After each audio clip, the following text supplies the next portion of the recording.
কোটা সংস্কার যে আন্দোলন, এই আন্দোলনে বা বৈষম্য বিরোধী ছাত্র আন্দোলন, এই আন্দোলনে কোটা সংস্কারের জন্য আমি সবসময় আপনাদের সাথে ছিলাম এবং এটাতে যারা আহত নিহত হয়েছেন তাদের পক্ষেও, এই বিচারের পক্ষেও আমি ছিলাম।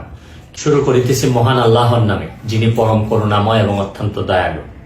আপনারা যারা আমার ফ্রেন্ড ফলোয়ার আছেন, বিভিন্ন সময় বিভিন্নভাবে আমার উপর কষ্ট পেয়েছেন, তাদের উদ্দেশ্যে একজন সাবেক এমপি হিসাবে আমি দুটি কথা বলতে চাই। আমি আপনাদের এই সংস্কার, কোটা সংস্কার যে আন্দোলন, এই আন্দোলনে বা বৈষম্য বিরোধী ছাত্র আন্দোলন, এই আন্দোলনে কোটা সংস্কারের জন্য আমি সবসময় আপনাদের সাথে ছিলাম এবং এটাতে যারা আহত নিহত হয়েছেন তাদের পক্ষেও, এই বিচারের পক্ষেও আমি ছিলাম। কিন্তু আমার ব্যর্থতা হচ্ছে কি, আমি আপনাদেরকে বুঝাইতে পারি নাই। এটার জন্য আমি সম্পূর্ণ ব্যর্থ হয়েছি এবং আমি এই ব্যর্থ হওয়ার জন্য আমার যারা ফলোয়ার আছেন, যারা আমাকে নিয়ে প্রত্যাশা করেছেন, সবার কাছে আমি দুঃখ প্রকাশ করতেছি। আমি আপনাদেরকে আরেকটি কথা বলতে চাই। এখন যে কাঠামোগত সংস্কার আপনারা চাচ্ছেন, দেখেন এই সংস্কারের জন্য আমি বহু বছর আগে থেকেই কাজ করে যাচ্ছি। আপনারা দেখেন এই দুর্নীতির বিরুদ্ধে যুদ্ধ, গত 15 বছরে আপনারা যে 2-3 জন মানুষ দুর্নীতির বিরুদ্ধে সোচ্চার ছিলেন, এর মধ্যে হয়তো আমাকে একজন আপনারা পাবেন।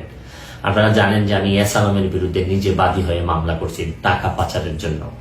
আপনারা জানেন যে আওয়ামী লীগের বর্তমান কমিটির যিনি প্রচার সম্পাদক আব্দুল সুবহান গোলাপ, তার আমেরিকাতে 9 বাড়ি থাকা নিয়ে আমি নিজে বাদী হয়ে মামলা করছি।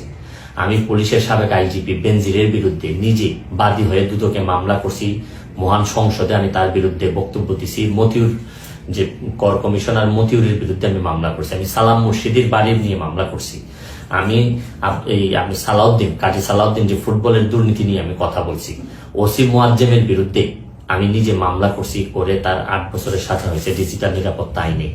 আমি, আপনারা জানেন যে জীবনে যত ঝুঁকি ছিল, আপনারা জানেন যে এই কোটা আন্দোলন শুরু হওয়ার 2 সপ্তাহ আগে আমি প্রেস কনফারেন্স করে বলতে বাধ্য হয়েছি, আমি জিডি করছি যে আমার জীবনের উপর হুমকি আছে এইসব দুর্নীতির বিরুদ্ধে প্রতিবাদ করতে গিয়ে। সুতরাং আমি এই যুদ্ধে সবসময় চেষ্টা করছি।